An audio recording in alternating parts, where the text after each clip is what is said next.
আমি প্রথম যে ঘটনাটা পড়ব সেই ঘটনাটি আমাদের একজন লিসেনার পাঠিয়েছেন। আমি তার মতো করেই পড়ার চেষ্টা করব। তিনি যেভাবে লিখেছেন সেভাবে পড়ছি। আমার পরিচয় দিলে সমস্যা নেই। আমি তুষার মাহমুদ, রাজশাহী জেলার পুঠিয়া থানার তাড়াশ নামক গ্রাম থেকে ঘটনাটি লিখছি। ভালো লাগলে পড়ে শোনাবেন। যেহেতু ঘটনাটি একটি বাগানকে কেন্দ্র করে, তাই ঘটনাটির প্রমাণস্বরূপ সেই বাগানের কিছু ছবি ইমেইল করে পাঠিয়ে দিলাম। জানি না ঘটনাটি তেমন ভৌতিক কিনা, তবে আমি যে কালো সময়টা পার করেছি তা কখনো আমি এবং আমার পরিবার ভুলতে পারবে না। ঘটনাটি শুরু হয় 2013 সালের মে মাসের দিকে। আমি তখন সবে মাত্র ক্লাস 7-এ পড়ি। দিনটি ছিল বুধবার। কেন জানি সেই দিনটিতে সারাদিনই মেঘাচ্ছন্ন ছিল। সকাল থেকে মেঘ থাকা সত্ত্বেও কোনো বৃষ্টি হচ্ছিল না, কিন্তু হালকা বাতাস হচ্ছিল। আর আমার মনটা সবসময় বিচলিত হচ্ছিল। সকাল থেকে দুপুর পর্যন্ত তেমন কোনো সমস্যা হলো না। তো মানসিক অসুস্থতা ভেবে দুপুরের খাওয়া দাওয়া সেরে একটা ঘুম দিলাম। ঘুম থেকে জাগার 1.5 ঘন্টা 2 ঘন্টা পরে হঠাৎ দেখি আকাশে মেঘ গুড়গুড় করে প্রচন্ড ঝড়ের আকার ধারণ করছে। বলে রাখা ভালো, সময়টা ছিল আমের সিজন, তাই গ্রামের মানুষেরা ঝড়ের মধ্যে আম কুড়াতে বেশ পটু। মূল ঘটনা এখান থেকে শুরু। আমি 7-5 না ভেবে বস্তা খুঁজে তড়িঘড়ি করে যেতে লাগলাম বাগানে আম কুড়ানোর উদ্দেশ্যে। পেছন থেকে আমার মা যেতে নিষেধ করলেন। তা সত্ত্বেও মায়ের কথা কান না দিয়ে বাগানে মিনিট 3-4-এর মধ্যে পৌঁছে গেলাম। প্রথমে আমার বাপ দাদার ভিটে, যার নাম ছিল তুতের জমি। অনেক মানুষ থাকার ফলে ওখানে 5 মিনিট বিভিন্ন আম গাছের নিচে দৌড়াদৌড়ি করার পরেও একটা আমও সংগ্রহ করতে পারলাম না। তো ঠিক আমাদের জমি থেকে 2টা ভিটে পরেই ছিল একটি আম বাগান এবং গোরস্থান। গোরস্থানটির নাম হলো ইরানের বাগান। বাগানটি অনেক ভয়ানক ছিল। দিনের বেলা সব সময় মানুষ খুব বেশি একটা যাওয়া আসা করতো না সেখানে, মানে দিনের বেলাতেও যেত না আর কি। জায়গাটা এত পরিমাণ হন্টেড ছিল যে এখানে একা আসার মতো সাহস কারও হতো না। যখন গ্রামের কেউ মারা যেত তখন দল বেঁধে সেখানে কবর দেয়া হতো। ওইটা আমাদের দূর সম্পর্কের এক দাদার গোষ্ঠীর গোরস্থান ছিল। আমি সেই আম বাগান গোরস্থানে পৌঁছানোর পরপরই দেখলাম আগের বাগানের চাইতেও এই বাগানটি ঝড়ে একটু বেশি ক্ষিপ্ত। আবার অন্যদিকে এই ভেবে খুশি হলাম কেউ নেই, তাই অনেকগুলো আম সংগ্রহ করা যাবে। কিন্তু যেমনই আমি সামনের দিকে অগ্রসর হলাম, মাসখানেক আগে এক বড় মাকে দাফন করা কবরটির মাটি দেখলাম সরে গিয়েছে। দেখলাম লাশটি পচে গলে গিয়েছে। যাক, সেদিকে মনোযোগ না দিয়ে আমি আম সংগ্রহে ব্যস্ত হয়ে পড়লাম। অনেক গতিতে ঝোড়ো হাওয়া বয়ে যাওয়ায় আম মাটিতে পড়ছিল। আমি সেগুলো মাটিতেই সংগ্রহ করে রাখছিলাম। চারিদিকে কোনো প্রাণীর ছায়া নেই। সেই বাগানটিতে আমি একা। এভাবে কিছুক্ষণের ভেতর অনেকগুলো আম সংগ্রহ করে ফেললাম। কিন্তু আমি আমগুলো একটাও বস্তায় না ভরায় বস্তায় আম ভরতে শুরু করলাম। এবার পরক্ষণে লক্ষ্য করলাম স্বাভাবিকের চেয়ে একটি বড় আম সেই বড় মার কবরের পাশে খুব জোরে শব্দ করে পড়ল। সাধারণত গাছ থেকে কিছু পড়লে একটু হলেও ছিটকিয়ে পড়ে। আজব ব্যাপার হলো সেই বাগানটি, সেই আমটি যেখানে পড়েছে সেখান থেকে 1 ইঞ্চিও নড়েনি। আমি বেশ অবাক হয়ে আমটির দিকে ধীর পায়ে এগোলাম। আমটির কাছে গিয়ে দেখি মিনিমাম 3-4 কেজি হবে। আমি ভাবলাম একটি স্বাভাবিক আম কত কেজি ওজন হতে পারে? খুব বেশি হলে 500 গ্রাম বা 800 গ্রাম। তবু মনে একটা কিন্তু রেখে আমি আমটি যেই মাত্র তুলতে যাব সেই মুহূর্তে হ্যাচকা টান দিয়ে এক অজানা শক্তি আমাকে মাটিতে ফেলে দিল। মাটিতে পড়ার সাথে সাথে আমার সব শক্তিটুকু আমি হারালাম। কোরবানির গরুকে জবাই করার সময় যেমন পা মাথা পর্যন্ত মানুষ ধরে রাখে, অনুভব করলাম ঠিক তেমনি ভাবেই আমার মাথা থেকে পা পর্যন্ত কিছু একটা আমাকে ধরে রেখেছে। আমি যতই ওঠার চেষ্টা করছি ততই আমার শক্তিহীন মনে হচ্ছে নিজেকে। তখন আমার বুঝতে বাকি রইল না, আমার সাথে খারাপ কিছু ঘটতে চলেছে। এভাবে কিছুক্ষণ মাটিতে লুটিয়ে পড়ে থাকার পর তখন আমি ভয়ে আল্লাহকে ডাকাডাকি শুরু করলাম। আল্লাহর নাম নেওয়ার সাথে সাথে আমার মাথাটা নাড়াচাড়া করার শক্তি ফিরে আসে। সাথে সাথে সূরা ইখলাস পাঠ করে বুকে ফোঁ দিতেই আমাকে সেই হাতগুলো ছেড়ে দেয়। আমি আস্তে আস্তে মাটি থেকে ওঠার পর পেছনের দিকে তাকাতে। ডিয়ার লিসেনার, আজকের এই ইমেল এপিসোডটি অনেক ভয়ঙ্কর হতে যাচ্ছে। প্রিয় লিসেনার, আপনারা কিন্তু ভূত এফএম সর্বদাই শোনেন এবং ভূত এফএমকে ভালোবাসেন। ঠিক তেমনই আপনাদের কথা বিবেচনা করে আমরা নতুন নতুন ঘটনাগুলো বাছাই করে আপনাদের সামনে তুলে ধরি। ঠিক আজকে তারই অনুপাতে আপনারা 6 থেকে 7টি মেইল শুনবেন এখন বর্তমানে। চলুন আমরা সরাসরি সেই মেইল ঘটনাগুলো শুনে নিই, তারপরেই আসছি। এক বুড়ো আঙুল দিয়ে আমার ডান পাশের গলায় বেশ জোরে টিপ দিয়ে ধরলো। সাথে সাথে আমার মাথা বাম দিকে ঘুরে গেল। এটার পর আমার মাথা আর কোনো দিকে নাড়াতে পারছিলাম না, ঘাড় নাড়াতে পারছিলাম না। এটা দেখে বেশ ভয় পেয়ে ঠিক এক বাগান পরে এক দুঃসম্পর্কের ভাইয়ের বাসায় অবস্থান করলাম। আমি ভাবিকে গিয়ে বললাম, দেখুন তো ভাবি, আমার ঘাড়টা ঘুরছে না কেন? ভাবি ঘাড়টাকে সোজা করার চেষ্টা করলো, কিন্তু আমি বেশ ব্যথা পাওয়ার কারণে বেশি চোরাচুরি করলো না। ভাবি যখন আমাকে জিজ্ঞেস করলো তোমার এই অবস্থা হলো কিভাবে, তখন ঘটনার অর্ধেক না বলতেই সেন্সলেস হয়ে তাদের বাসার বারান্দায় লুটিয়ে পড়লাম। সেন্সলেস হওয়ার পরের ঘটনাগুলি মা আর ভাবির কাছ থেকেই শোনা। তার মিনিট 5 মধ্যেই আমার জ্বর চলে আসে। আমার শরীরের তাপমাত্রা এত পরিমাণ বেড়ে যায় যে কেউ আমার শরীরে হাত দিতে পারছিল না। অবস্থা বেগতিক দেখে ভাবি সাথে সাথে আমার বাসায় খবর দেন এবং আমাকে বাসায় নিয়ে আসা হয়। তারপর ডাক্তার ডাকা হলে আমার সেন্স ফিরে আসার জন্য চেষ্টা করা হলেও ব্যর্থ হয়। এভাবে আমি 2 দিন সেন্সলেস থাকার পর আপনা আপনি আমার জ্ঞান ফিরে আসে। চোখ খোলার পর দেখলাম আমার মা, বাবা, আপু, চাচি, চাচা সবাই আমার বিছানার পাশে কান্নাকাটি করছিল। আমি কান্নার উদ্দেশ্য বা কারণ জানতে চাইলাম। ঠিক পূর্ব মুহূর্তে আমি অনুভব করলাম আমার ঘাড় কোনো দিকে ঘুরছে না। সেদিনের ঘটনা মনে পড়ে যেতে বেশি দেরি হলো না। আমার মা আমাকে জিজ্ঞাসা করলো সেদিন বাগানে আমার সাথে কি ঘটেছিল। আমি সব তাদেরকে খুলে বললাম। সেখানে আমাদের ফ্যামিলির ডাক্তার সব শুনে কিছু ওষুধ লিখে দিয়ে তিনি বিদায় নিলেন। সেই ওষুধগুলোর ডোজ পূরণ করার পরও আমার ঘাড় স্বাভাবিক হচ্ছিল না। এই নিয়ে আমার ফ্যামিলি খুব চিন্তিত হয়ে পড়ল। অন্যদিকে আমার ফুফাতো বোনের বিয়ে দাওয়াত ছিল বিধায় আমার পুরো পরিবার এবং সঙ্গে আমাকেও নিয়ে যাওয়া হলো বিয়ের দাওয়াতে। যাওয়ার পর হুজুর, যিনি সম্পর্কে আমার ভাই হন, তিনি আমাকে জিজ্ঞাসা করলেন যে আমার এমন অবস্থা হলো কিভাবে। তাকে সবকিছু খুলে বলার পর তিনি বললেন, এই রোগটি কোনো ডাক্তার ঠিক করতে পারবে না। এর একমাত্র সমাধান কোনো ফকির বা ওঝাই দিতে পারবেন। হুজুর অর্থাৎ আমার সেই ভাই আমাদের এক ফকিরের ঠিকানা লিখে দিলেন এবং তার শরণাপন্ন হতে বললেন। পরবর্তীতে আমার মাকে আমার ক্ষুধার কারণ জানালে তিনি আমাকে খেতে দিলেন। সেখানে আমাকে 1 পিস গরুর মাংস এবং মাংসের ঝোল দিয়ে ভাত খাওয়ানো হলো। ভাত খেয়ে ওঠার পর কেন জানি আমার ঘাড়ের ব্যথা দ্বিগুণ হয়ে গেল।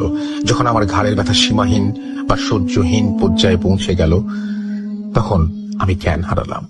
যখন রাতের দিকে আমার জ্ঞান ফিরল, তখন দেখলাম আমার বাড়ির উঠোনে একটা গোল বৃত্তের মধ্যে চেয়ারে বসে আছি আমি। সামনে এক ফকির কি যেন পড়ছিল আর সামনে রাখা 1 গ্লাস পানিতে ঝাড়ফুঁক করছিল। তিনি অনেকক্ষণ পানি পড়ার পর কাছে এসে আমাকে গ্লাসের পানিটুকু খেতে বললেন। আমি কোনো প্রশ্ন না করে চুপচাপ পানিটুকু খেলাম।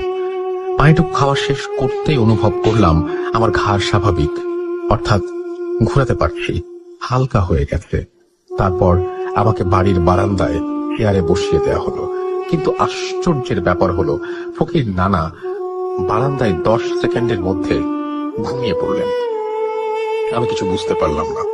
ঘন্টাখানেক পর সেই ফকির নানা উঠে বসলেন, কিন্তু স্বাভাবিক একটা মানুষ কথা বললে যেরকম হওয়া দরকার ঠিক সেরকম ছিল না।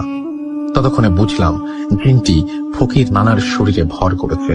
বেশ কর্কশ কণ্ঠ নিয়ে বললেন, ছেলের বাবা মাকে কাছে আনুন। আসার পরপরই বলল, আপনার ছেলেকে অনেক পছন্দ হয়েছে, আমরা ওকে ওই পুরীতে নিয়ে যেতে চাই, আপনারা কি দেবেন? বিনিময়ে আপনাদের অনেক টাকা পয়সা সোনা মণি মুক্ত দিব। কিন্তু আমার বাবা মা আমাকে দিতে অস্বীকৃতি জানালেন। তবু এভাবে 3 বার প্রশ্ন করা হলো, বলল যে না। তারপর ফকির নানা তার ভেতর থেকে বলে উঠলেন, তোর পরিচয়, কেন এই ছেলের উপর ভর করেছিস সব বল। জিনটি বলল তার নাম হাকমত, সে তার পরিবার নিয়ে ওই গোরস্থান কবরেই বসবাস করে। সপ্তাহখানেক আগে তার গাছে হাসুয়া দিয়ে ছেলেটি বেশ কয়েকটা কোপ মারে, যা সেই কোপের মাঝে একটা কোপ তার মেয়ের পায়ে লাগে। কিন্তু কোপ লেগে আঘাত লাগার পরেও সে তার পরিবারকে জানায়নি, কারণ ছেলেটাকে তার খুব পছন্দ হয়ে গিয়েছিল। তারপর 2-3 দিন পরে ছেলেটার পরিচয় আমার মেয়ে এনে দেয়। ছেলেটি বাগানে রেগুলার ঘুরতে আসলেও তাকে কখনো একা পায়নি, কিন্তু ঝড়ের রাতে একা পেয়ে আমাদের জগতে নিয়ে আসার ক্রিয়াকলাপ করছিলাম। তখন সে সময়ে আমি আল্লাহর নাম জপ করছিলাম এবং সূরা ইখলাস পড়ে পুরো শরীরে ফু দিয়ে শরীরটি ছাড়িয়ে নেয় ছেলেটি। যেহেতু সপরিবারে ছিলাম আল্লাহ ভীরু, ছেলেটি আল্লাহর কাছে বিচার দেওয়ায় তার ঘাড় মুটকে তার ওপর ভর করি।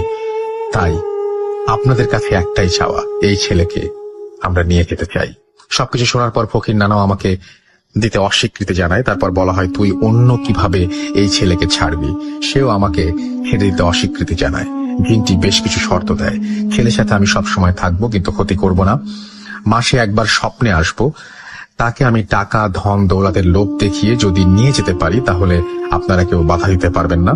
শর্তগুলো মানার মতো হলেও ফকির নানার শরীর থেকে জিনটি চলে যায় এবং ফকির নানা আবার মাটিতে লুটিয়ে পড়েন।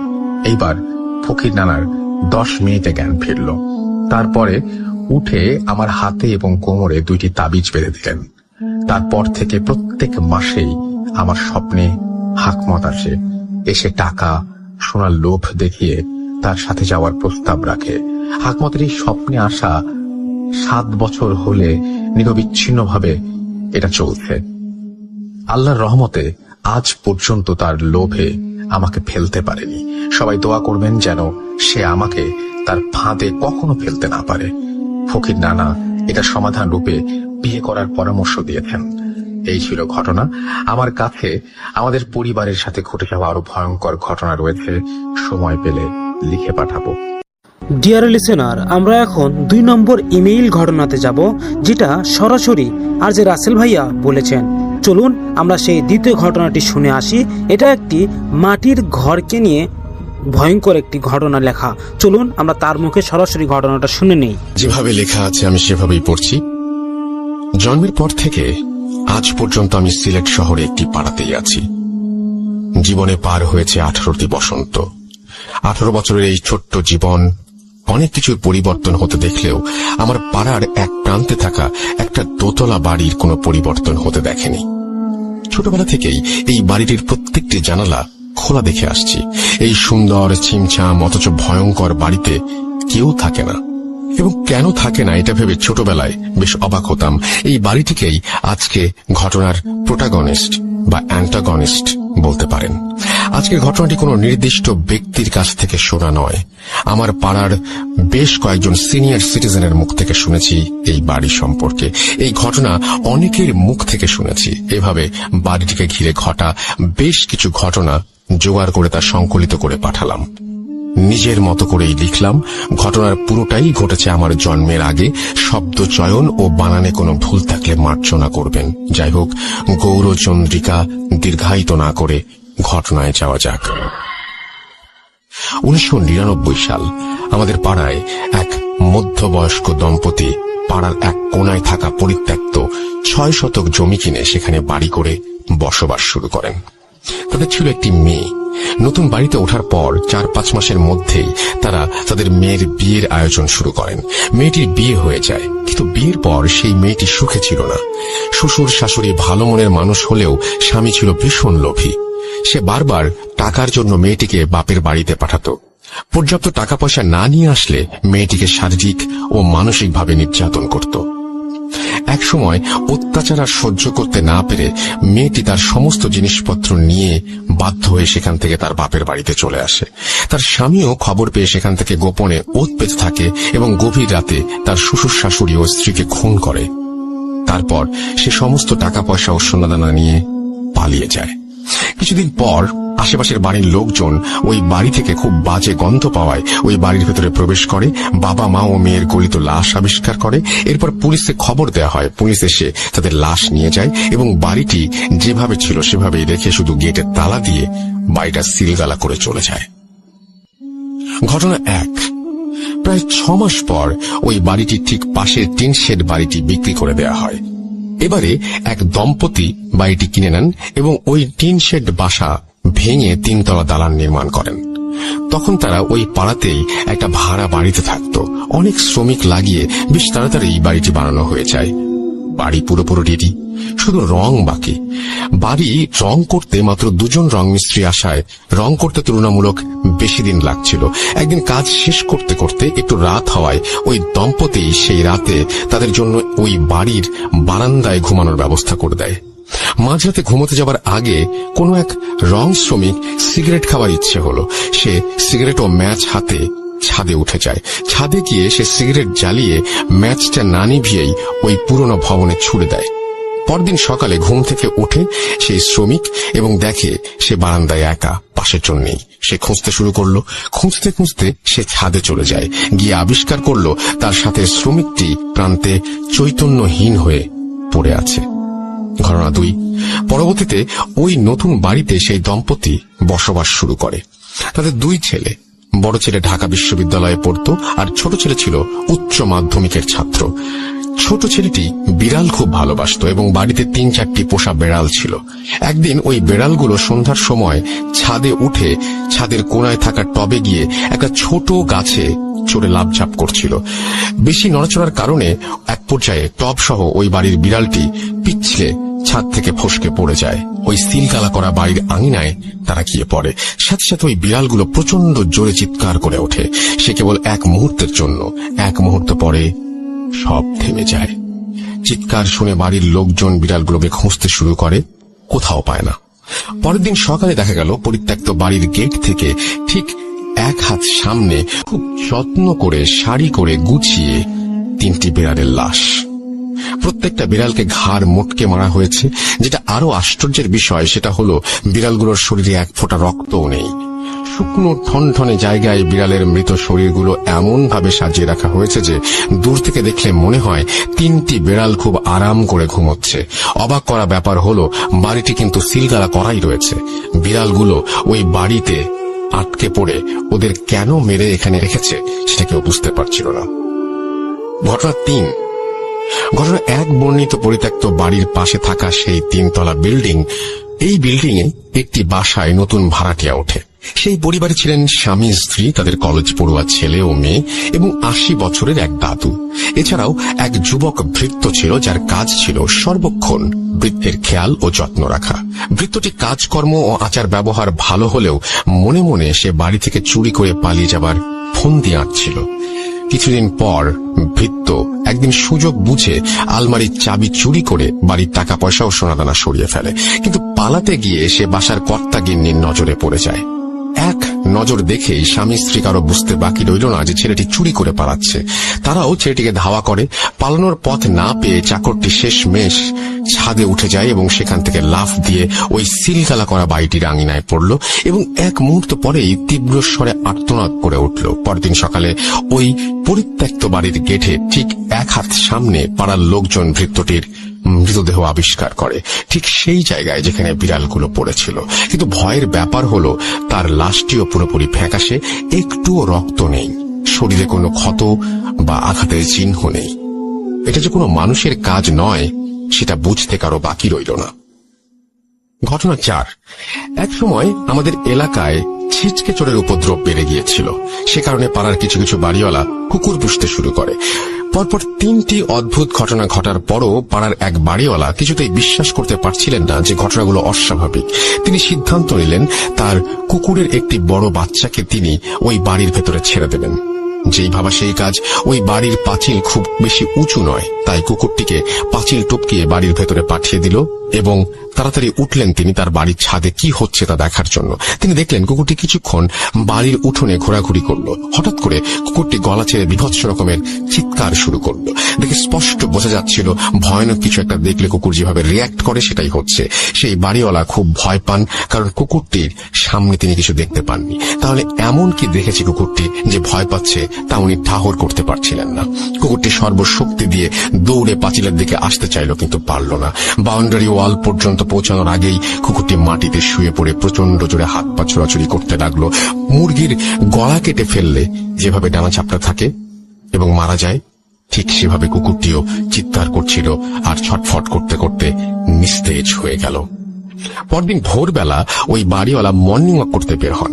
হাঁটতে হাঁটতে তিনি দেখেন, তিনি যখন ওই বাড়িটির সামনে দিয়ে হাঁটছিলেন তখন ওই বাসার নারিকেল গাছ থেকে ঝুপ করে কি যেন একটা তার গায়ের ওপরে পড়ল, যা দেখে তিনি দেখা মাত্রই চিৎকার করে উঠলেন তারস্বরে এবং সেন্সলেস হয়ে যান। তার গায়ের উপরে যা পড়েছিল সেটা হলো তার সেই কুকুরের ছিঁড়ে ফেলা মাথা। ঘটনা 5। আমাদের পাড়ার প্রায় অর্ধেক পরিবার মণিপুরী আর বাকি অর্ধেক বাঙালি। জাতিগত সত্তা আলাদা হলেও আমাদের মধ্যে সম্পর্ক অনেক ভালো। পাড়ার কিশোর বয়সের মণিপুরী ও বাঙালি ছেলেমেয়েরা মাঠে গোল হয়ে বসে আড্ডা দিচ্ছিল। তখন কে সাহসী আর কে ভীতু সেটা নিয়ে তর্ক বিতর্ক শুরু হয়। এক পর্যায়ে সাগর নামে এক মণিপুরী কিশোর দাবি করল সে নাকি সব থেকে সাহসী। তখন সবাই তাকে প্রমাণ দিতে বলল। সাগর বলল সে নাকি ভুতুরে বাড়ির ভেতর ঢুকবে এবং সেখান থেকে বের হয়ে আসবে। সকলে তার এমন কথা শুনে আঁতকে উঠল। সবাই মিলে তাকে বারবার এই কাজ করতে নিষেধ করতে লাগলো। সবাই বলল যে অন্যভাবেও নিজের সাহসের প্রমাণ দেয়া যায়, কিন্তু সে জেদ করে রইল যে সে বাড়ির ভেতরে যাবেই। সবাই মিলে স্বীকার করে নিল সে সব থেকে সাহসী, কিন্তু সাগর গোঁ ধরে রইল ওই বাড়িতে সে যাবেই। কেউ কিছু বুঝে ওঠার আগেই সে উঠে দাঁড়িয়ে চিতাবাঘের মতো দৌড় দিল ওই বাড়িটির দিকে। এক মুহূর্ত লাগলো সবার বুঝতে ও কি করছে। বোঝা মাত্রই সকলে মিলে চিৎকার করতে করতে ওর পেছনে দৌড়ানো শুরু করলো। ততক্ষণে ও বাড়ির পাঁচিল পেরিয়ে ভেতরে চলে গেছে। সকলের সম্মিলিত কোলাহল শুনে পাড়ার বিভিন্ন বাড়িঘর থেকে মানুষজন বের হয়ে আসতে লাগলো। সকলে ওই ভুতুরে বাড়ি পর্যন্ত আসার আগেই সে লাফ দিয়ে ভেতরে ঢুকে পড়ল। প্রায় সাথে সাথেই আর্তনাদ করে সাগর হাঁচড়ে পাঁচড়ে আবার দেয়াল বেয়ে ওই বাড়ির ভেতর থেকে রাস্তায় আসার চেষ্টা করতে থাকে, কিন্তু বোঝা যাচ্ছিল দেয়ালের ওপাশ থেকে কোনো একটা কিছু তাকে আটকে ধরে রেখেছে। গলা ফাটিয়ে সে চিৎকার করে কাঁদতে লাগলো। এমন অবস্থায় সাগরকে দেখার পরপরই পাড়ার কয়েকজন মিলে সাগরের হাত ধরে টানাটানি করতে শুরু করলো। বেশ অনেকক্ষণ দুপাশ থেকে টানাটানির পর সাগরকে সবাই মিলে শেষমেশ বাড়ি থেকে বের করে নিতে সক্ষম হলো। সেদিন থেকেই সাগর মানসিক ভারসাম্যতা হারিয়ে ফেলে। আজও সাগর তা মানসিক ভারসাম্যহীন হয়েই পড়ে আছে। ঘটনা 6।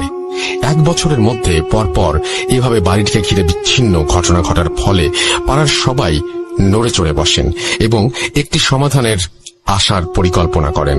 রাঙামাটি থেকে একজন মহিলা অঘরী তান্ত্রিককে নিয়ে আসা হয়। তিনি এসে প্রথমে যা যা হয়েছে তার সবকিছু জেনে নিলেন। পরদিন পূর্ণিমা এবং সেই মাঝরাতে একটা মশাল জ্বালিয়ে বাড়ির চারিদিকে ঘুরতে থাকেন।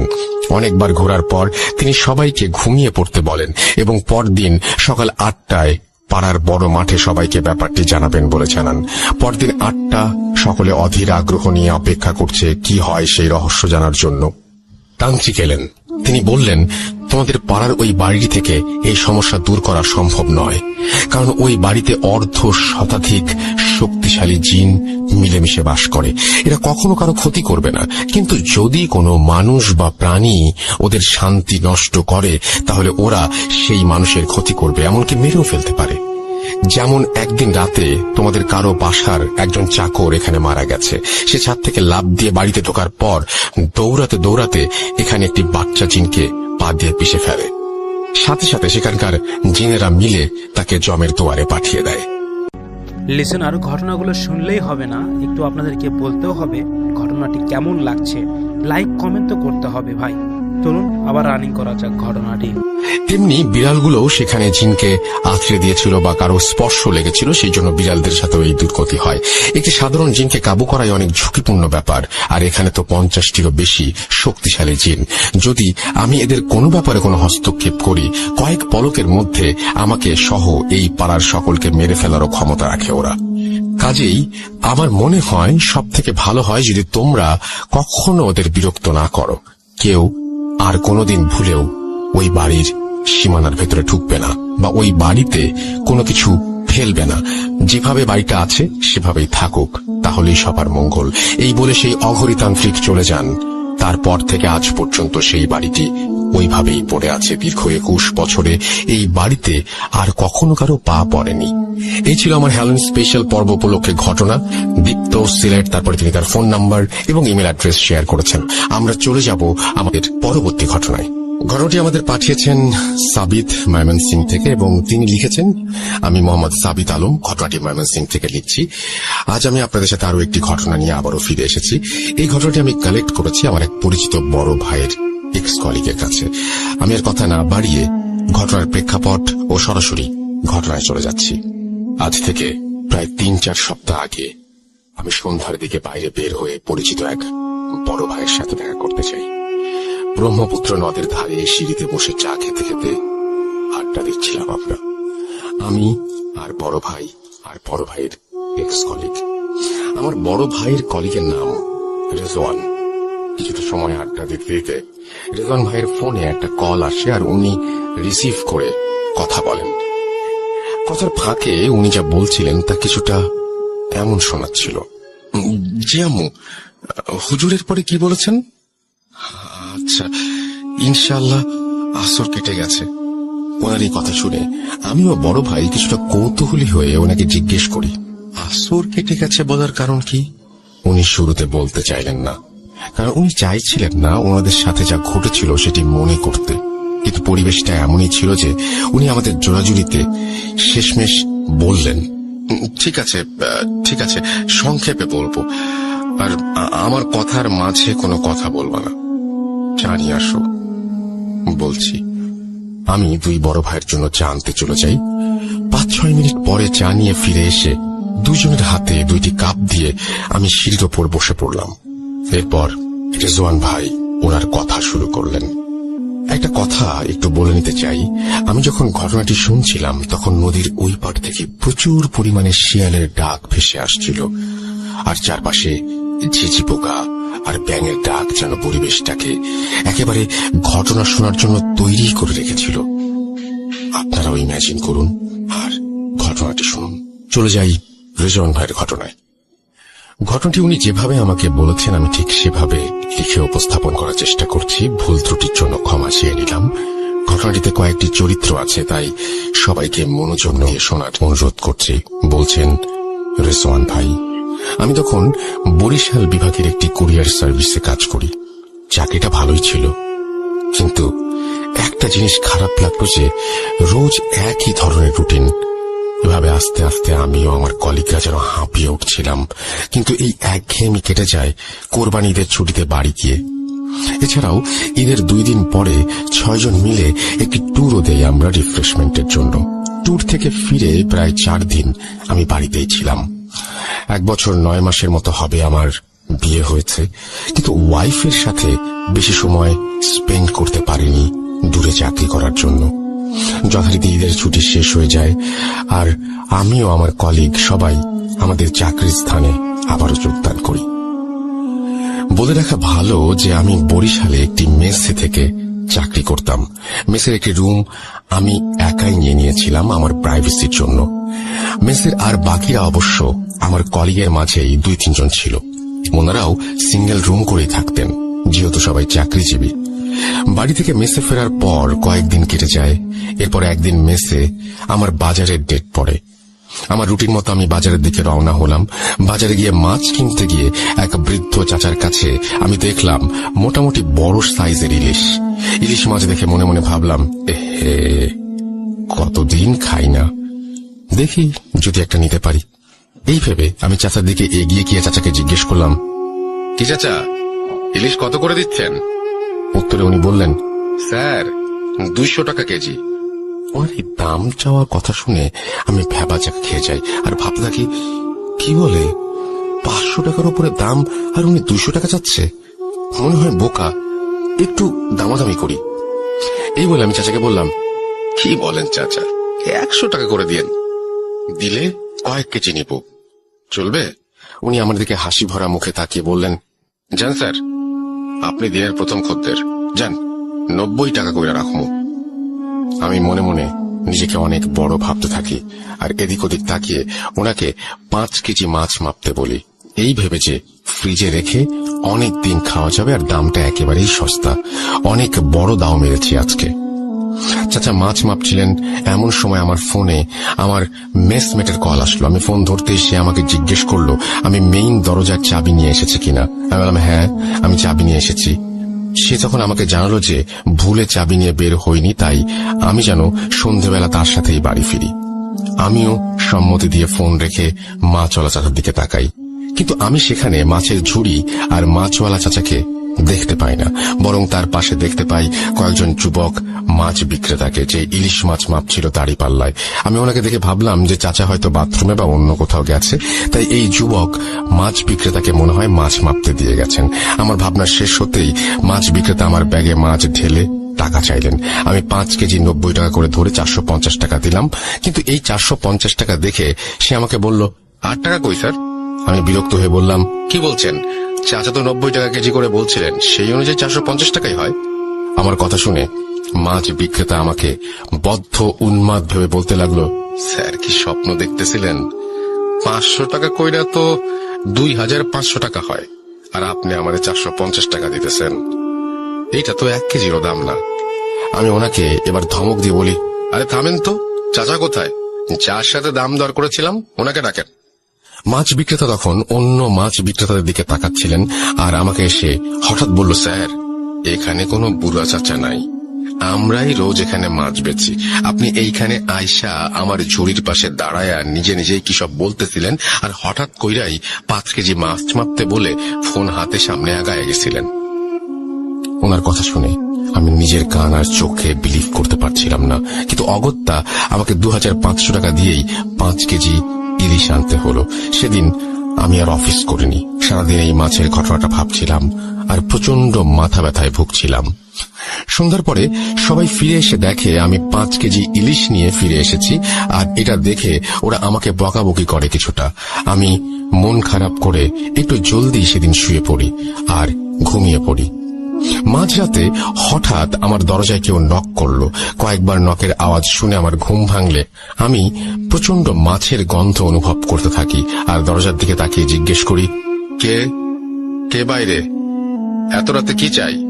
তখন দরজার বাইরে থেকে আমি যে শুনতে পাই, সেটি শুনে আমার গায়ের লোম দাঁড়িয়ে যায়। আমি শুনতে পাই সেই বৃদ্ধ চাচার কণ্ঠে কেউ আমাকে বলছে, স্যার, ও স্যার, মাছ নিবেন না? ইলিশ মাছ 5 কেজি মাইপা রাখছি আপনার জন্য, নেন নেন নেন। কি হলো স্যার, নিবেন না? নিয়ে যান, মাছ নিয়ে যান। এই কথা শুনে আমি ভয়ে চিৎকার দিয়ে উঠলে আমার রুমে আবার নক হয়। আমি আমার কলিগদের গলার আওয়াজ শুনি। দরজা খুলতে যেতে যেতে আমি ভাবি যে আমি হয়তো ভুল শুনছিলাম বা যা ভাবছিলাম সেটা ভুল ভাবছিলাম। এরপর দরজা খুলতেই ওনারা ভেতরে এসে আমাকে বলে, কি ব্যাপার রেজন ভাই, চিল্লাচ্ছেন কেন? আর আপনার রুমে এত বাজে মাছের গন্ধ কেন? ওনাদের এই কথা শুনে আমি আকাশ থেকে পড়ি। আরে, ওনারাও মাছের গন্ধ পাচ্ছেন? তাহলে সমস্যাটা কি হলো? আমি তো তাহলে ভুল শুনছি না মনে হয়। কি হচ্ছে এসব? এরপর আমার মেসমেটরা আমাকে পানি খাইয়ে শান্ত করেন আর আমার কথা শুনে বলেন যে সব আমার মনের ভুল। আর এরপর তারা আমার ঘর থেকে নিজ নিজ ঘরে চলে যান। আমিও বিষয়টাকে মনের ভুল ভেবে আবার ঘুমানোর চেষ্টা করি।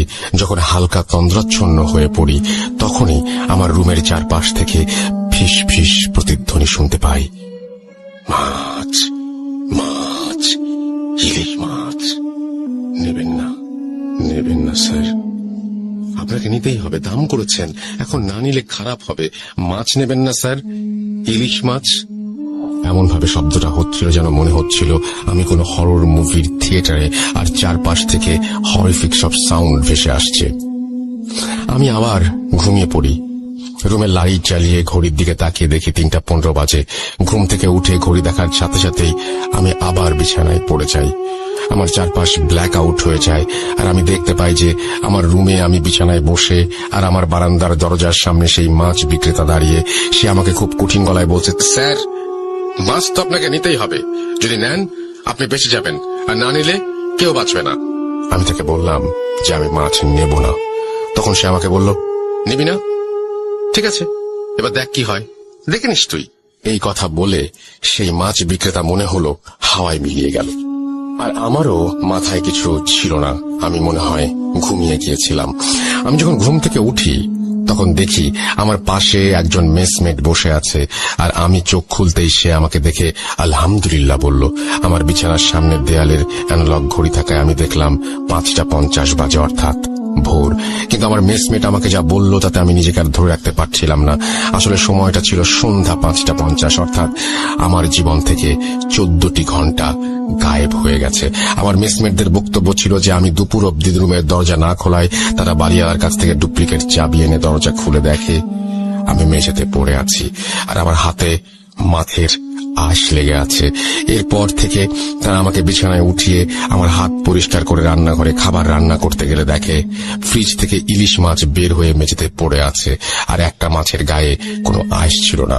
এই দেখে তারা কিছুটা অবাক হয়, আর আমার হাতে মাছের আঁশ দেখে রান্নাঘরে আঁশবিহীন মাছ, এসব তারা মিলানোর চেষ্টা করে, কিন্তু মিলাতে পারেনি। এর মাঝে আমি কিছুটা মানসিকভাবে স্ট্রেসড হয়ে যেতে শুরু করি, কারণ হঠাৎ এই জিনিসগুলো আমার কাছে খুব আনইউজুয়াল লাগছিল।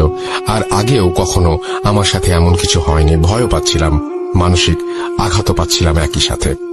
এরপর সন্ধেবেলা আমার মোবাইল একটা ফোন আসে। ফোনটি ছিল আমার আম্মুর। ফোন ধরতেই আম্মু বলেন যে আমি খুব জলদি যেন বাড়ি ফিরে আসি। আমি কারণ জিজ্ঞেস করলে আমার আম্মু আমাকে কিছুই বলে না, ফোন কেটে দেয়। আমি বাড়ি যাবার জন্য বাসের টিকিট কাটতে যাই, কিন্তু সেদিন টিকিট না পেয়ে পরের দিন রাতে বাসের টিকিট কেটে নেই। অফিসের বসকে অনেক কষ্টে ছুটি দেওয়ার কথা রাজি করিয়ে বাড়ি ফিরে এলাম। বাড়ি ফিরে এসে যে সকল দৃশ্য দেখি তা কল্পনার বাইরে। আমার স্ত্রী মায়েশা, সে অসুস্থ, তার চোখের নিচে কালি পড়ে গেছে, হাত পা শুকিয়ে গেছে। আমি আম্মুকে জিজ্ঞেস করলে আম্মু আমাকে যা বললেন তা ওনার ভাষাতেই বলছি। তুই বরিশাল চলে যাবার কিছুদিন পর রাতের বেলা আমরা সবাই ঘুমিয়েছিলাম অন্যান্য দিনের মতোই। শেষ রাতের দিকে খুব জোরে চিৎকারের আওয়াজ পাই আমরা। শুরুতেই বউয়ের ঘরে গিয়ে দেখি বউ নেই। এরপর সারা বাসা খুঁজে শেষমেশ ছাদে গিয়ে তাকে অজ্ঞান অবস্থায় পাওয়া যায়। তার মুখে পানি ছিটিয়ে হাত পা মালিশ করে তার জ্ঞান ফেরানো যায়। কিন্তু জ্ঞান ফিরতেই সে সবার আগে যে কথাগুলো বলে সেগুলো হলো, মাছ মাছ মাছ খাবো, ওকে বল আমার জন্য ইলিশ মাছ আনতে, ও আমাকে মাছ দিয়েছে, ও কেন নেয়নি মা, কেন? এসব বলে তোমার বউ বাচ্চাদের মতো কাঁদতে থাকে। তাকে শান্ত করে ঘরে নিয়ে ঘুম পাড়িয়ে দিই আমি। কিন্তু সকালে ঘুম থেকে উঠলে ওকে জিজ্ঞেস করি ও কেন রাতে ছাদে গিয়েছিল। কিন্তু মায়েশা একেবারে অবাক হয়ে বলে, কি বলছেন মা, আমি রাতে সেই যে বিছানায় ঘুমিয়েছিলাম, এই কেবলই উঠলাম। এই কথা শুনে আমি মায়েশাকে আর কিছু বলি না। এর পরের দিন সন্ধ্যা হতেই মায়েশা ছাদে চলে যায়। শুরুতে ভেবেছিলাম যে তোমার সাথে রোজ বিকালে সন্ধ্যায় ছাদে যাওয়ার অভ্যাস ছিল, কিন্তু তোমাকে মিস করে তাই হয়তো ছাদে যায়। কিন্তু সন্ধ্যায় ছাদে যাওয়া আমার পছন্দ ছিল না। ভেবেছিলাম 2-1 দিন পর ও নিজেই যাওয়া বন্ধ করে দেবে, কিন্তু না, ওর ছাদে যাওয়া, সময় কাটানো আরো বাড়তে লাগলো। ওর শারীরিক পরিবর্তন হচ্ছিল, ও শুকিয়ে যাচ্ছিল। সারা রাত দিন ঘুমালেও চোখের নিচে কালি পড়ছিল। গত পরশু সন্ধ্যায় মায়েশা ছাদে যাচ্ছিল, তখন আমি ওকে ছাদে যাওয়ার জন্য আটকালে মায়েশা আমাকে হাতের ইশারায় আমার কান ওর মুখের কাছে নিয়ে আসে। ও ফিসফিস করে বলতে লাগলো, না না না না না, এই ভুল করিস না বুড়ি, কবর দেখবি, যেতে দে না, দে না, আমি একবার ওকে দেখবো বুড়ি, যেতে দে আমায়। এই কথা বলে মায়েশা সেদিনের মতো আবার বাচ্চাদের মতো কাঁদতে লাগলো।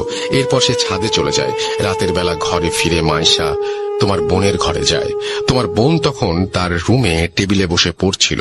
মায়েশা তোমার বোনের চেয়ারের পেছনে দাঁড়িয়ে তোমার বোনের কাছে মুখ নিয়ে অত্যন্ত আস্তে আস্তে বলে, বুড়িটাকে মেরে ফেল, ও আমাকে ছাদে যেতে দিতে চায় না, বুড়িটার কবর খুঁড়ে রেখেছি, মেরে ফেল। এই কথা শুনে তোমার বোন মাইশার দিকে তাকিয়ে চিৎকার দেয়, আর তার রুমে গিয়ে দেখি মাইশা তোমার বোনের গলা টিপে দাঁড়িয়ে আছে আর চিৎকার করে বলছে, কেন কথা শুনিস না তোরা কেউ? বুড়িটাও শোনে না, তুইও না। 1, 2, 2টা কবর হয়ে গেছে, দেখবি দেখবি। এসব বলতে বলতে মাইশা নিজেই অজ্ঞান হয়ে যায়। এরপর আমরা তাকে বিছানায় শুইয়ে দেই আর তোমার বোনকে জিজ্ঞেস করি কেন মাইশা তার গলা টিপে ধরেছিল। তোমার বোন তখন আমাদের জানায় যে মাইশা তাকে যে বলেছিল, মাইশার দিকে যখন তাকিয়েছিল তখন মাইশার চেহারায় নাকি অদ্ভুত শয়তানি ছাপ ছিল, তাই সে ভয়ে চিৎকার দিয়েছিল। একটু পরে মাইশার জ্ঞান ফিরলে সে উঠে বসে, তোমার বাবাকে আর তোমার বোনকে একসাথে কাছে ডাকে আর আমাদের কানের কাছে মুখ নিয়ে এসে ফিসফিস করে বলতে থাকে, মাছ এসেছে, মাছ, আমার নদীতে মাছ এসেছে, আমি মাছ শিকার করব, মাছকে ডাক বুড়ি ডাক। এসব বলা শেষ হলে সে চিৎকার দিয়ে ওঠে, জ্ঞান হারায় আর তোমাকে ফোন করি। ডাক্তার এসে বলেছে সে খুব স্ট্রেসড আর মানসিক তাড়নায় আছে মেয়েটা, কিন্তু স্ট্রেসের কারণ কি সেটা মাইশা ডাক্তারকে বলে না। সে ডাক্তার সাথে কোনো কথাই বলেনি। এরপর ডাক্তার কিছু ওষুধ দিয়ে চলে যান। এবার বল আমি কি করতে পারি? আমার মায়ের মুখে সব শুনে আমি আমার আম্মুকে জিজ্ঞেস করি যে মাইশার পরিবারকে এসব জানানো হয়েছে কিনা। আম্মু বলেন যে আমার সাথে কথা বলে মাইশার পরিবারকে জানানোর অপেক্ষায় ছিলেন ওনারা। আমি আম্মুকে বলি এখনই জানানোর কোনো দরকার নাই। আম্মু আমাকে কারণ জিজ্ঞাসা করলে আমি ওনাকে কিছু না বলে রুমে চলে আসি। কি বলতাম আম্মুকে? আমার জন্য সব হচ্ছে, আমার ভুলের জন্য আমার স্ত্রী এই অবস্থা। আপনারা ভাবছেন আমার কি দায় এখানে? শুনুন তবে ঘটনার শুরুটা একটু মনে করুন। কোরবানি ঈদের পর দেয়া আমাদের ট্যুর, আমার কলিগ মেহেদি ভাইয়ের গ্রামের বাড়ি এলাকার কাছাকাছি ট্যুরে আমরা গিয়েছিলাম। সেই ট্যুরে গিয়ে মেহেদি ভাই আমাদের একদিন রাতের বেলা একটি স্পিরিট কলিং প্রসেসের কথা বললেন, আর এও বললেন যে আমরা চাইলে ট্রাই করতে পারি। আমি সব বিলিভ করি না এবং বিলিভ না করার কারণে বলেছিলাম যে আর এসব ফালতু, স্পিরিট বলে আবার কিছু হয় নাকি, দেখেন আপনারা ট্রাই করে। সবাই রাজি হলে মেহেদি ভাই একটি পুরনো বই বের করে মেঝেতে একটি তারকা এঁকে তার চারপাশে 4 জনকে বসিয়ে দেন। একে অপরের হাত ধরেছিল তারা। আমরা 6 জন ছিলাম। আমার এক কলিগ খুব ভয় পাওয়ায় সে এক্সপেরিমেন্টে অংশ নেয়নি। এরপর মেহেদি ভাই মাটিতে বাটির শুকনো পাতা আর কি সব দিয়ে আগুন জেলে ধোঁয়া তৈরি করে স্পিরিট কল করলেন। 10 মিনিট, 15 মিনিট, 1 ঘন্টা পার হলেও কিছু হয় না। আর জিনিসটাকে ফেক ভেবে আমি আমার 2 হাত ছেড়ে উঠে পড়তেই মেহেদি ভাই আমাকে ধমক দিয়ে বলেন, রেজওয়ান তুমি নিয়ম ভাঙবে না, নিয়ম ভাঙলে ক্ষতি হবে, বসে যা, আয়। ওনার এই কথা শুনে আমি তাচ্ছিল্যের হাসি দিয়ে রুম থেকে বেরিয়ে যাই এবং বারান্দায় বসে সিগারেট খেতে লাগলাম। এরপর আমাদের মাঝে কথাবার্তা তেমন হয়নি আর আমরাও এই বিষয়টা ভুলেই গিয়েছিলাম। কিন্তু এবার আমার মাথায় আসলো এই ট্যুরের কিছুদিন আগে আমার সাথে মাছ নিয়ে এই ঘটনার কথা, আর আমার ওয়াইফের সাথে সেই মাছ নিয়ে ঘটনা। তাহলে অবশ্যই সেই এক্সপেরিমেন্টের কারণে কোনো খারাপ কিছু আমার পিছু নিয়েছে যা আমার ওয়াইফের ক্ষতি করতে চাচ্ছে। আমি আমার মা বাবাকে এসব কি করে বলতাম আপনারাই বলুন। এর পরের দিন আমি এলাকার মসজিদের ইমাম সাহেবের কাছে গিয়ে সব ঘটনা খুলে বলি। উনি আমাকে বকাচকা করেন আর বলেন যে এসব হারাম কাজ করে বিপদ ডেকে আনলে উনি সাহায্য করবেন না। এরপর উনি আমাকে আরেকজন হুজুরের একটি ঠিকানা দিয়ে সেখানে যেতে বলেন। আমি সেদিনই সেই হুজুরের কাছে যাই আর দেখা করে সব জানাই। উনি সন্ধ্যায় আমাকে নিয়ে আসন করবেন বলে জানান। মাগরিবের আযান হলো। আমি আর হুজুর একসাথে নামাজ পড়ে ওনার ঘরে গিয়ে আসনে বসলাম। হুজুর আমার 2 হাত ধরে দোয়া পড়ছিলেন আর ফু দিচ্ছিলেন। এক পর্যায়ে হঠাৎ আমার হাত ছেড়ে দিয়ে উনি বললেন, রেজওয়ান ভাই আপনি যা ভাবছেন সেটা একেবারে 100% ভুল। সেদিন ওই এক্সপেরিমেন্টে কোনো জিন হাজির হয়নি, আর আপনার সাথে যা হয়েছে তা কিছুই ওই এক্সপেরিমেন্টের ফল না। হুজুরের মুখে সব শুনে আমি ওনাকে জিজ্ঞেস করি, তাহলে আসল সমস্যা কি? আমার কথা শুনে হুজুর বলেন, আমার বাসায় না গেলে উনি বুঝতে পারবেন না, আর আমার বাসায় যাবার আগে কিছু প্রস্তুতি আছে ওনার, যা ওনার করতে 3-4 দিন সময় চাই। এরপর ওনাকে সময় দিয়ে ওনার ফোন নাম্বার নিয়ে বাড়ি ফিরে আসি আর আম্মু আব্বুকে বলি মাইশার ফ্যামিলির সাথে যোগাযোগ করতে। আমার আম্মু আব্বু মাইশার পরিবারের সাথে যোগাযোগ করতে সেখান থেকে উঠে আসে আরো এক চাঞ্চল্যকর তথ্য। কি সেই তথ্য? শুনুন মাইশার মায়ের ভাষায়। আপনাদের কাছে ক্ষমা চাচ্ছি, আমি আর মাইশার বাবা। আমাদের মেয়ের বয়স যখন 10 বছর ছিল তখন তার একটি মানসিক রোগ দেখা দেয়। সে নিজে নিজে কথা বলতো, লেখাপড়া করতো না, আমাদের সবাইকে মারবে বলে চড়াও হয়ে যেত। অনেক হুজুর কবিরাজ তদবির করেছি আমার মেয়ের, কিন্তু সে ভালো হচ্ছিল না। অবশেষে একজন মনোরোগ বিশেষজ্ঞকে দেখানো হলে সে বলে এই রোগটা খুবই রেয়ার কেস, লাখ মানুষের মাঝে একজনের হয়। নিজেকে ভুলে গিয়ে অন্যের মতো আচরণ করা, ভায়োলেন্স, আর এরপর সব ভুলে যাওয়া। এই রোগের চিকিৎসা মেডিটেশন আর নিয়মের মাঝে চললে ঠিক হয়ে যাবে বলে ডাক্তার আমাদের বলেন। 3-4 মাস আমার মেয়ের চিকিৎসা হয়, আস্তে আস্তে সে ভালো হয়। ডাক্তার আমাদের বললেন আমার মেয়ে খুব একা ফিল করে সবার মাঝে থেকেও, ওকে এই একাকিত্বের ফিলিংসটা আর যেন ছুতে না পারে। এমনিতে আর কোনো সমস্যা হবে না বলেন ডাক্তার। দেখতে দেখতে আমার মেয়েকে ডাক্তার সুস্থ করে তোলেন। কিন্তু দেখেন এবার কি হলো, জামাই বরিশাল চলে যাবার পর আমার মেয়েটা আবার একা হয়ে গিয়েছিল, আর সেজন্যই এই সমস্যা ফিরে এসেছে। এসব বলতে বলতে আমার শাশুড়ি কান্নায় ভেঙে পড়েন। ওনাকে আর কোনো কিছু না বলে, কোনো সান্ত্বনাও না দিয়ে রাগে আমি আমার আম্মুর হাত থেকে ফোন নিয়ে লাইন কেটে দেই। আমি আমার রুমে চলে আসি আর ভাবতে থাকি এটা তাহলে মাইশার মানসিক সমস্যা, ভালো কোনো ডাক্তার দেখাবো, তাহলে কি ঠিক হয়ে যাবে। এরপর আমি সেই হুজুরকে কল করে আসতে মানা করে দেই আর তাকে জানাই যে মাইশার সমস্যাটা মানসিক, আর ওর বাবা জানিয়েছেন যে মাইশার মানসিক সমস্যার হিস্ট্রি আছে। আমরা মাইশাকে ডাক্তার দেখাই, আর ডাক্তারের করা কিছু মেডিসিন আর মেডিটেশন মাইশা আস্তে আস্তে কিছুটা সুস্থ হতে থাকে। ডাক্তারের কাছে গিয়ে আমরা আরো একটি তথ্য পাই যে মাইশা কয়েক মাসের প্রেগন্যান্ট। আমার ডাক্তারের ভাষ্য মতে প্রেগন্যান্সির এই ধরনের সমস্যা হওয়া একেবারেই অ্যাবনর্মাল নয়। একদিকে সীমাহীন খুশি, আর একদিকে রিলিফ যে যা হচ্ছে বা হয়েছে তা বলতে গেলে নরমাল বিষয়। আর সবাই মাইশার খেয়াল রাখতে শুরু করি।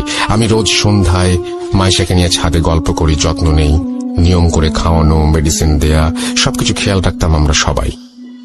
আস্তে আস্তে আমার যাবার সময় চলে এলো আর আমি বরিশাল চলে এলাম। মেসে ফিরে 1 সপ্তাহ পার হয়ে গেল, কোনো সমস্যা নেই। হঠাৎ একদিন রাতের বেলা ঘুমের মাঝে আমি কানের কাছে আওয়াজ শুনছিলাম, যা, চলে যা, জীবন থেকে চলে যা। আমি এটা শুনে বিছানা থেকে লাফ দিয়ে উঠতেই আমার রুমের দরজায় নক করার আওয়াজ পাই এবং সেই মাছ বিক্রেতার গলা শুনতে পাই, স্যার মাছ নেবেন? ইলিশ মাছ মাত্র 90 টাকা, নিয়ে নেন। এ কথা শুনে আমি চিৎকার করে উঠি, তুই আর তোর মাছ জাহান্নামে যা, আমাকে বিরক্ত করিস না, চলে যা, আমাকে আমার মতো বাঁচতে দে। এরপর সে প্রত্যুত্তরে আমাকে বলে, ফিরিয়ে দিলেন স্যার, আমার জীবিত মাছ আপনার পথ ছায়া মরছে, এইবার আপনি কবর দেখেন। এই কথা বলে সে করুণ সুরে কাঁদতে লাগলো। ওনার এই কথা শেষ হতেই আমার হুঁশ ফিরে মোবাইলের রিংটোনে। বিছানা থেকে উঠে আমি দেখি যে ঘেমে একাকার হয়ে গেছি। আমি আল্লাহর কাছে শুকরিয়া আদায় করি যে এতক্ষণ যা হচ্ছিল তা বোধহয় স্বপ্ন ছিল।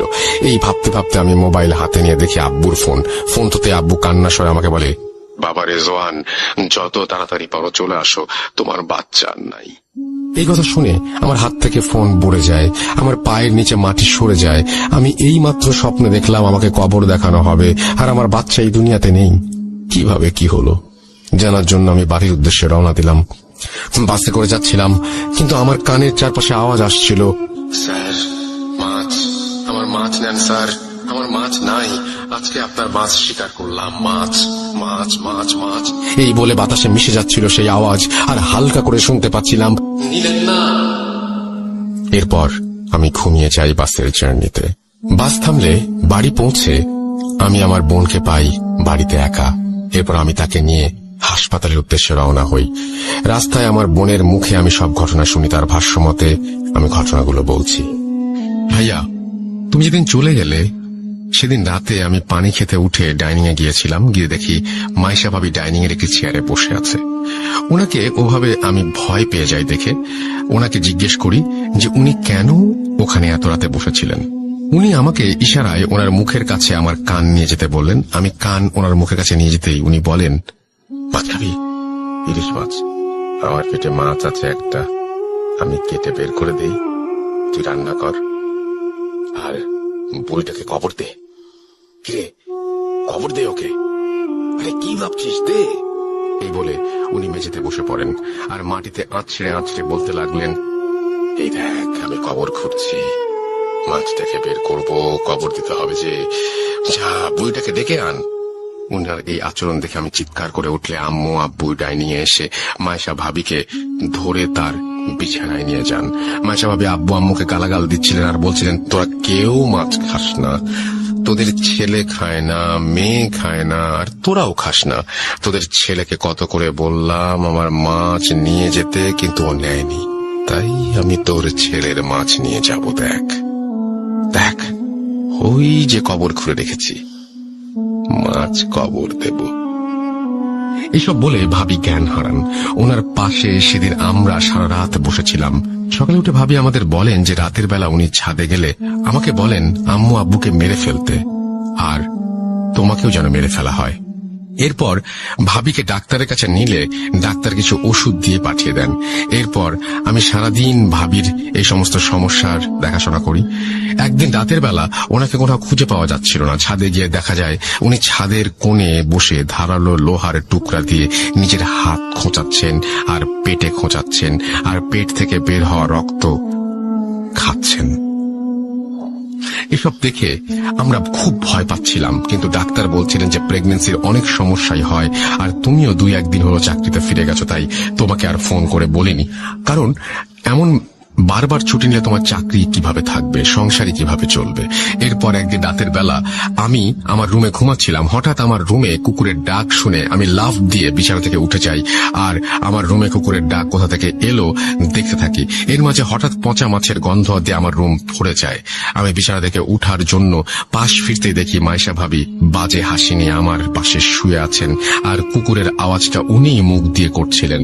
আমি ওনার শরীর থেকে রক্তের গন্ধও পাচ্ছিলাম, আর তাই তাকে জিজ্ঞাসা করি যে কেন এখানে রক্তের গন্ধ, কেনই বা সে ওইরকম বাজে আওয়াজ করছে। তখনই সে মুখে হাত দিয়ে ধরে ফেলেন, আর কানের কাছে মুখ এনে তিনি বলেন, মাছ শিকার করেছি। এই বলে সে আমার হাতে একটি ছুরি ধরিয়ে দিয়ে বলেন, নে বুড়িকে মেরে ফেল আর কবরের ধাক্কা দিয়ে ফেলে দে। আমার হাতে ছুরির স্পর্শ পেতেই আমি ছুরিতে আঠালো কিছুর আভাস পাই, আর ভাবির হাত সরিয়ে জোরে চিৎকার দেই। আমার চিৎকারে আব্বু আম্মু রুম থেকে এসে লাইট অন করে যা দেখেন সেটা ভোলার না। আমরা দেখি আমার ভাবির পেট থেকে রক্ত বেরিয়ে বিছানা ভিজে গেছে, শরীরের কাপড় কাটা। ওনাকে ধরে বিছানায় শুয়ে আমি আর আম্মু পেটের কাপড় সরিয়ে দেখি ওনার পেটে 2-3টা স্ট্যাবের দাগ। আমাদের বুঝতে বাকি রইল না যে ভাবি কি করেছেন। তৎক্ষণাৎ ওনাকে হাসপাতালে নিয়ে যাওয়া হয়। ডাক্তার জানান ওনার বাচ্চা আর বেঁচে নেই। আমার বোনের মুখে সব শুনে আমি রাগে দুঃখে একাকার হয়ে যাই, আর মনে মনে বলতে থাকি, মাছ কি, কেনই বা মাছ নিয়ে এত ঘটনা। এরপর আমি হাসপাতালে গিয়ে দেখি আমার শ্বশুর শাশুড়ি সহ অনেকেই সেখানে উপস্থিত আছেন। মাসের সাথে দেখা করি, সে ঘুমোচ্ছে। তাকে ওই অবস্থায় দেখে আমার মরে যেতে ইচ্ছা করছিল। এরপরে সব কেন শুধুমাত্র মানসিক সমস্যা নয় তা বুঝতে পারি আমরা সবাই। আর আমি সেই হুজুরকে ফোন করি যার সাথে আগে দেখা করছিলাম। সেদিন রাতে আমাদের বাসায় হুজুর আসেন এবং আসন করেন। এর আগে হুজুর হাসপাতালে গিয়ে মাইশাকে দেখে আসেন আর আমাদের কাছ থেকে সবকিছু জেনে নেন।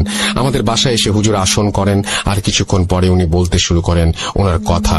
ওনার ভাষায় আমি বলছি, রেজওয়ান ভাই, আপনার স্ত্রীর ওপর খবিশ জিনের ভর হয়েছে ভাই। ধীরে ধীরে সে আপনাদের পরিবার শেষ করে দেবে। আপনি যে স্বপ্ন দেখতেন সেগুলো সেই দেখাতো, আর লক্ষ্য ছিল আপনাকে পাগল করে দেয়া। আর সে মাছ বিক্রেতার রূপ ধরে আপনার সাথে ছলনা করছে। আমি হুজুরকে জিজ্ঞেস করলাম জিনের ভর করার কারণ কি। উত্তরে হুজুর বললেন, ভাই, আপনার স্ত্রীকে নিয়ে রোজ সন্ধ্যায় ছাদে যেতেন, আর আপনি যেদিন চলে যান বরিশাল তার পরদিন বা কিছুদিনের মাঝে সন্ধ্যায় আপনার স্ত্রী ছাদে একাই যায়। তার চুল ছিল খোলা। সন্ধ্যাবেলায় আপনার স্ত্রীকে দেখেই সেই জিন আকৃষ্ট হয়ে যায়, আর মাইশা ভাবিকে সে নিয়ে যাবে বলে ঠিক করে। কিন্তু মাইশা ভাবি প্রেগনেন্ট থাকায় সে রেগে যায় আর ঠিক করে যাকে ভালোবাসে তার কাছ থেকে অন্যের বাচ্চা সে আনতে দেবে না। তাই সে আপনার বাচ্চাকে হত্যা করলো, আর আপনাকে পাগল বানিয়ে স্ত্রী থেকে দূরে সরিয়ে আপনার মা বাবাকে মেরে সে আপনার স্ত্রীকে নিয়ে যেতে চাচ্ছিল। রাসেল ভাইয়া, এই যে হঠাৎ করে যে তার স্ত্রীকে নিয়ে যেতে চাচ্ছিল, এই বিষয় কি কেউ কখনো কাউকে জিজ্ঞেস করেছে হলো কিনা, এটা একটু বলবেন, অডিয়েন্সরা শুনতে চাচ্ছে, কমেন্টস আসতেছে। ওনার কথা শুনে আমি ওনাকে জিজ্ঞাসা করলাম, আমাকে কেন মাছ সাজছে সে?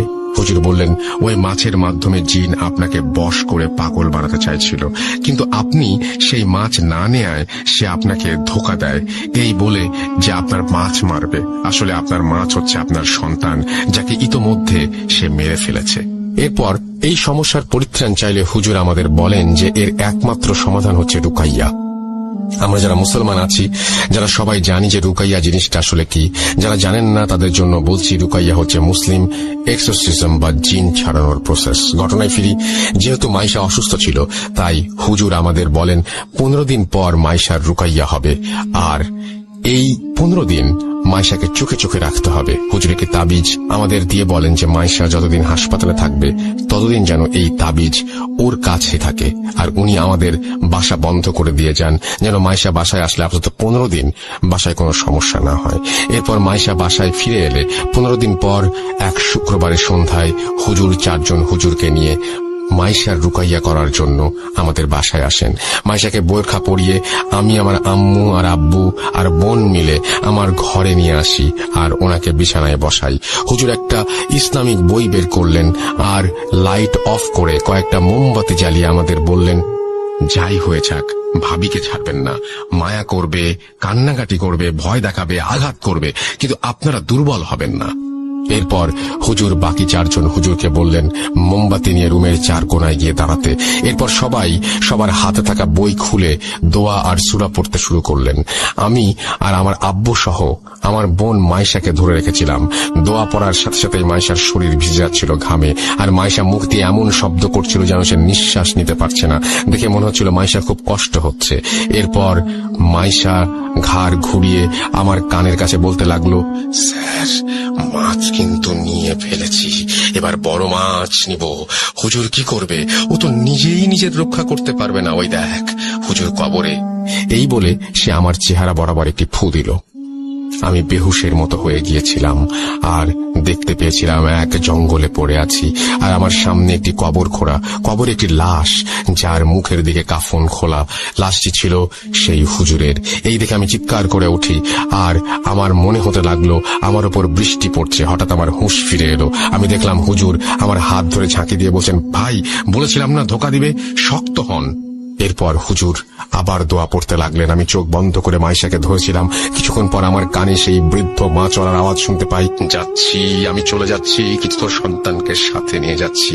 ছেলের লাশ দেখ, চোখ খোল, আরে চোখ খোল, মাছ তো নিলি না, ছেলেকে বিলিয়ে দিলি, কেন মাছ নিলি না?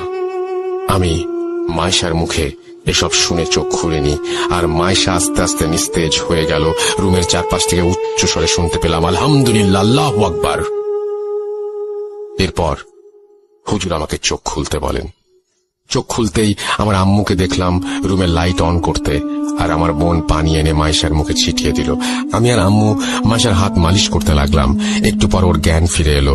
ও বলল, রেজওয়ান, কি হলো আমার? আমার মনে হচ্ছে আমার ভেতর থেকে কেন জানি ভারী একটা বোঝা চলে গেছে। কি হয়েছে বলতো? মাইশার কথা শুনে হুজুর মুচকি এসে বললেন, সবই আল্লাহর ইচ্ছা, আপনি ভালো হয়ে গেছেন। আপনি নিশ্চয়ই জানেন আপনার সাথে কি হয়েছে। যাই হোক, আল্লাহর রহমতে আর কিছু হবে না ইনশাআল্লাহ।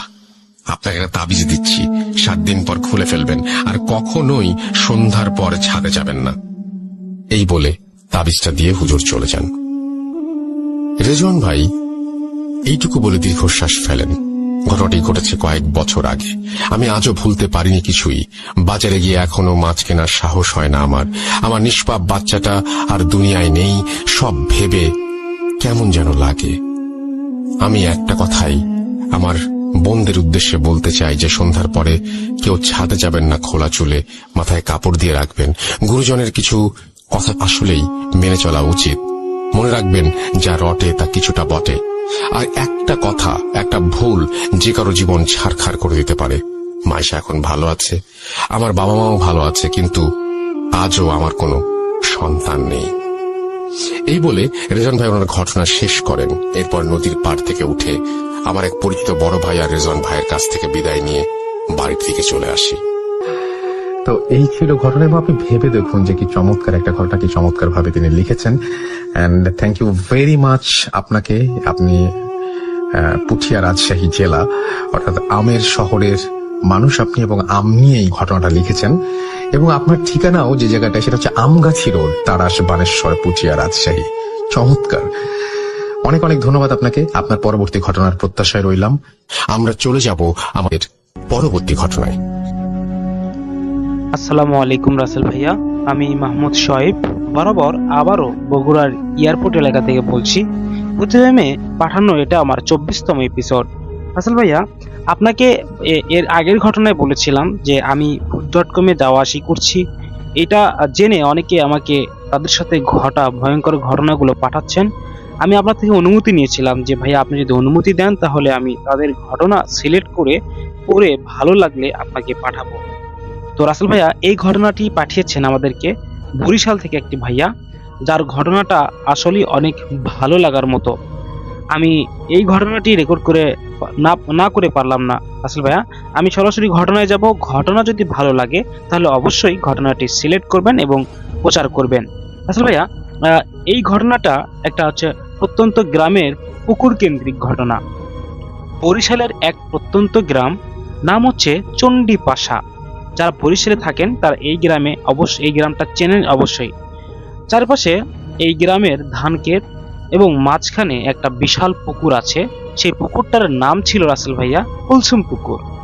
লোকজন বলে সেই পুকুরে বহু বছর আগে একটা বিধবা মেয়ে সেই পুকুরে ডুবে মারা গিয়েছিল। কেউ কেউ বলে সে নাকি আত্মহত্যা করেছিল, আবার কেউ কেউ বলে তাকে চক্রান্ত করে হত্যা করে ওই পুকুরের ভিতরে ফেলে দেওয়া হয়েছিল। আচ্ছা, যাই হোক, তারপর থেকেই পুকুরটার নাম হয়ে যায় কুলসুম পুকুর। দিনের বেলা সবকিছু শান্ত, কিন্তু রাতে কেউ ওইদিকে ভয়ে যায় না। গ্রামের বৃদ্ধরা বলে রাত 1টা বাজলে পুকুরের ধারে এক মেয়েলি কান্নার শব্দ ভেসে আছে। কখনো কখনো ভেসে যায় কাচের চুরির টুংটাং